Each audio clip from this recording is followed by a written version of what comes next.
আর তৌফিক আছে কিন্তু যায় না, এরকম কিছু মানুষ আছে না? কিন্তু উনি উমরা করতে যায়, অথচ ওনার হজ করার সামর্থ্য আছে, তৌফিক আছে, সামর্থ্য আছে, কিন্তু উমরা করে আসে কিন্তু হজে যায় না। এভাবে করে যখন কিছু মানুষ থাকে যে নিজের মনের মধ্যে কল্পনার মধ্যে এভাবে যখন নিয়ে থাকে, সহিহ বুখারীর 2য় খণ্ডের 661 এবং 6ষ্ঠ খণ্ডের 2482 নম্বর হাদিস, সহিহ মুসলিমের 2য় খণ্ডের 995 1147 একটা হাদিস এসেছে, ক্বালা রাসূলুল্লাহ সাল্লাল্লাহু আলাইহি ওয়াসাল্লাম ফাআলাইহি লা'নাতুল্লাহি ওয়াল মালাইকা ওয়ান নাস আজমাইন লা ইউকবালু মিনহু সারফুন ওয়ালা আদলুন। হজ্জের বিষয়ে বলতেছে যে যার উপরে হজ করার মতো, যার উপর সামর্থ্য আছে, তৌফিক আছে, সে হজ করতে পারবে, কিন্তু অলসতার কারণে যাবে মানে এই চিন্তা করে, কিন্তু এইটার কাজ ওইটার কাজ এই সেই অজুহাত দিয়ে বিভিন্ন সময়ে বিভিন্ন অজুহাত দিয়ে হজ করে না। তাদের বিষয়ে বলতেছে কি লাআনাতুল্লাহি, 1 নম্বরে আল্লাহ তাদের উপরে লানত দেয়। তা লানতটা কীরকম? যে আপনি নিয়ত করতেছেন না যে এই বছর গেলেও কোনো অসুবিধা নেই, আপনার উপরে হজ ফরজ হয়েছে কিন্তু যাচ্ছেন না, যে অমুক কাজটা করবো তারপরে হজে যাব, কিন্তু আল্লাহ আপনার উপরে ফরজ করে দিয়েছেন, আপনার উপরে আল্লাহ আপনাকে তৌফিক এভাবে দিয়েছেন যে ওই কাজ করেন বা না করেন, কিন্তু হজ আপনি করার সামর্থ্য রাখেন কিন্তু যান না অলসতার কারণে, অথবা উমরা করতে যাই কিন্তু হজে যাই না। 1 নম্বর হচ্ছে আল্লাহ তাদের উপরে লানত দেয়, বলি নাউজুবিল্লাহি মিন যালিক। এরপরে 2 নম্বর ওয়াল মালাইকাতি, ফেরেশতারাও তাদের উপরে লানত দেয়, ওয়ান নাসি আজমাইন, সকল মানুষের লানত তাদের উপরে।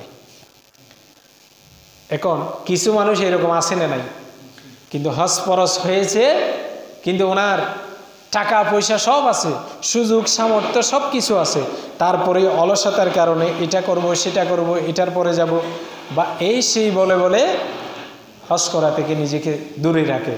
তা যখন নিয়ত, যেহেতু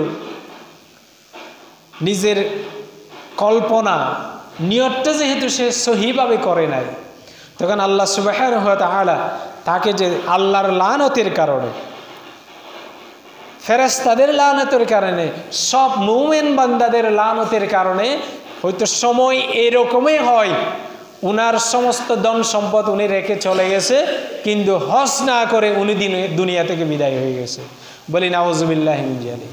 তাহলে এইরকম মানুষও আছে না নাই? আছে। এখন আমাদেরকে চিন্তা করতে হবে যে আমরা যারা কোনো হজ করি নাই, আমার উপরে হজ ফরজ হয়েছে, আমি সামর্থ্য রাখি, আল্লাহ আমাকে তৌফিক দিয়েছে, কিন্তু আমি হজে যাচ্ছি না। যে প্রতি বছর হজের মৌসুম আসলে বিভিন্ন অজুহাত আমার সামনে আসে, বিভিন্ন মুসিবত আসে, বিভিন্ন বাধা আসে। এই বাধাটা কেন আসে? আল্লাহ রসুলের এই হাদিস থেকে আমরা স্পষ্ট বুঝি কি, যে আপনি যে নিজের নিয়তকে পরিশুদ্ধ করেন নাই, পরিষ্কার করেন নাই, এজন্য আল্লাহ আপনার উপরে লানত দিয়েছে। আপনার তৌফিক থাকার পরেও আপনি হজ করার জন্য আল্লাহ আপনাকে সুযোগ দিচ্ছেন না, বলি নাউজুবিল্লাহি মিন যালিক। তাহলে এভাবে হতে হতে কি হবে? একদিন আপনি ফরজ হজ আদায় না করে আপনি মারা গেছেন, আপনার ঠিকানা হবে জাহান্নামে, বলি নাউজুবিল্লাহি মিন যালিক। এভাবে করে যারা ফরজ হজ যারা আদায় করে না, তাদের বিষয়ে রাসূল সাল্লাল্লাহু আলাইহি ওয়াসাল্লাম যে তাদেরকে ঘৃণা ভরে তাদেরকে লানত দিয়েছেন এবং তাদের বিষয়ে কঠোর কথা বলেছেন। আমরা চেষ্টা করব, আমরা যারা জীবনে এখনো হজ করি নাই কিন্তু আমার সামর্থ্য আছে, আমরা যত দ্রুত যেভাবে পারি ফরজ হজটা আদায় করব। যখন এই ফরজটা যখন আদায় শেষ করব, আর যত প্রতি বছর যত কাজ আছে, বাধা যত সমস্যা আছে, দেখবেন যে ওই সমস্যাগুলো আর জীবনে আসতো না। ব্যবস্থা করে দিবে কে? আল্লাহ। দুরূদ শরীফ পড়ি, সালাতুন ইয়া রাসূলুল্লাহ আলাইকুম।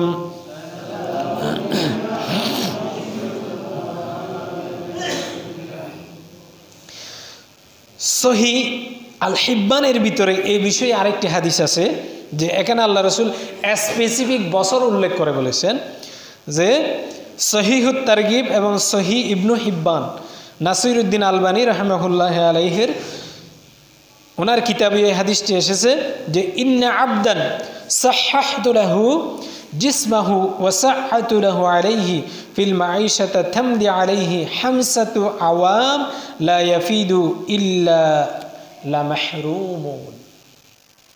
আল্লাহ রসুলের এক হাদিসে আছে যে কোনো একজন আল্লাহর গোলাম, ওনাকে হজ করার সামর্থ্য দিয়েছে, তৌফিক দিয়েছে, কিন্তু উনি হজ করতে যায়নি। এভাবে করে যখন থামদি আলাইহি হামসাতু আওয়াম, আম মানে বৎসর, বহু বছর আওয়াম, 5 বছর অতিক্রম হওয়ার পরেও যখন উনি হজে যায় না, তখন আল্লাহ সুবহানাহু ওয়া তাআলা হজ করার মতো সৌভাগ্য তার নিকট থেকে আল্লাহ কি করে, লা ইয়াফিদু ইলা লা মাহরুমুন, হজ করার সৌভাগ্য থেকে আল্লাহ তাকে বঞ্চিত করে দেয়। বলি নাউজুবিল্লাহ।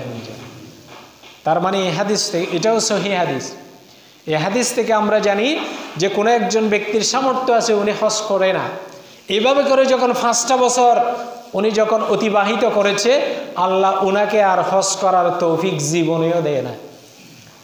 তো এরকম আমাদের যাদের হয়েছে, আমরা চেষ্টা করব জীবনে আল্লাহর কাছে তওবা করে আল্লাহর ঘর যেন আমরা জিয়ারত করতে পারি। আল্লাহ আমাদেরকে তৌফিক দান করুক, সকলে বলে আমিন। এবং আমরা যারা, আমাদের যাদের সামর্থ্য নাই,